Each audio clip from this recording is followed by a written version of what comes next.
it's Kayla and welcome to my Reading Rush wrap-up. The week has ended, we are done, it's come to a close. I had so much fun, I hope you guys did too. I'm really sad it's over. This is one of the highlights of my year. Every year, it's great. I first just want to thank Ariel and Raylene for putting this all together. All of the work and effort they put into this week is mind-blowing, and I don't know if I would have been able to do it, but they did, and it was really awesome. So we're gonna get right into how my overall week went. I have my stats right here for reference on the Reading Rush website. So I'm going to do a generalized replay of how I did overall, and then I'm going to get into the books I read and what I thought of them. So the pages I read per day averaged out to about 200 a day. I started out really strong in the high 200s. It went down a little bit until day 4 when it went back up, and then down again for days 5 and 6, and day 7 I ended on a pretty strong note. Overall, I read a total of 1,475 pages. I read 5 books, and I completed all of the reading challenges. If you don't call that successful, I don't know what is. Moving on to the actual books I read this week, the first book I read was Runaways Volume 3 by Rainbow Rowell. I gave this 4 out of 5 stars. I thoroughly enjoyed it. As you know, this is Rainbow Rowell's take on the Runaways series. It is continuation from what Brian K. Vaughan left off on. I've read all the Runaways comics so far, and this one is pretty high up there. So I'm pretty happy how that turned out. It was really interesting to see the dynamic between all of the characters, especially now that Alex was back, and the new generation of the Jaboran was in the mix, and a lot of crazy stuff was going on, but I thought it was a pretty good installment overall. The next book I finished this week was The Kingdom by Jess Rothenberg. I thoroughly enjoyed this one. It was a really fun and fast-paced read. It was definitely something you'll read for the concept going in, and then you'll stay for the characters and the relationships and this idea of what it means to be human. Again, very reminiscent of Westworld, except like Disney-fied. And although I had a really fun time reading it, nothing really special stuck out to me while I was. But overall, I gave it 4 out of 5 stars on Goodreads. Solid read. You should read it. The next book I read is arguably my favorite book I read this week, and it was Always and Forever Lara Jean by Jenny Han.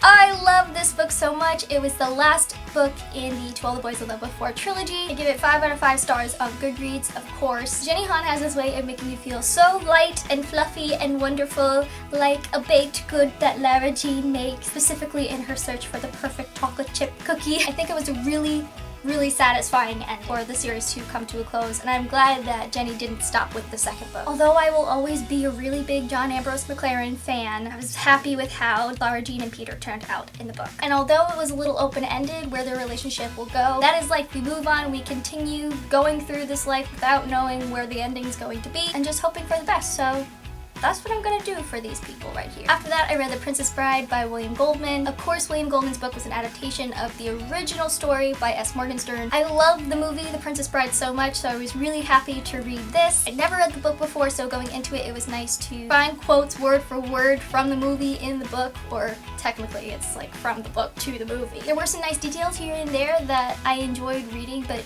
also understood that they weren't necessary to be in the movie, like Prince Humperdinck's Zoo of Death and Fezzik's backstory and Buttercup's parents, stuff like that. Overall, I gave this 5 out of 5 stars just because I'm slightly biased because I love the movie so much. If I had to separate the book from the movie, I probably would have gave it 4.5 stars just because, like, I do think the movie just was a little bit better, but overall it was still really good. And lastly, the book I was finally able to finish yesterday was The Near Witch by V.E. Schwab. I was so happy I was able to finish it. I didn't even realize the last fourth of the book was an extra short story in the Near Witch world that wasn't necessary to read in order to finish the actual story. So I had less pages to read than I thought, so I was able to complete reading this book, which is actually 280 pages instead of about 300, right before midnight. Around like 11:45 I finished this, so I was able to complete all the reading challenges on time, right down to the wire, and I'm really proud of myself for doing that. Now, this was Victoria's debut novel, and I really enjoyed it, and although it was definitely a debut novel, like you can tell, I gave it 3 out of 5 stars. It still was a really good start and a really good story to follow along. It was easy to read. I especially liked Lexi's character and the heavy feminism going on in this book. It was really cool. It was just really fascinating to see where it all started for Victoria because she is one of my favorite authors. And yeah, I just loved all the books I read this week. I think it was a pretty successful time. Here are all the books I read and in the order I read them, and I had a really fun week overall reading and watching everybody's videos and you guys commenting on my videos, and it was just such a nice way to read as a community and chat. It's It's always the best. But that is all for my Reading Rush 2019 wrap up. I'm already so excited for next year. But until then, I will see you sooner rather than later with a new video. Bye!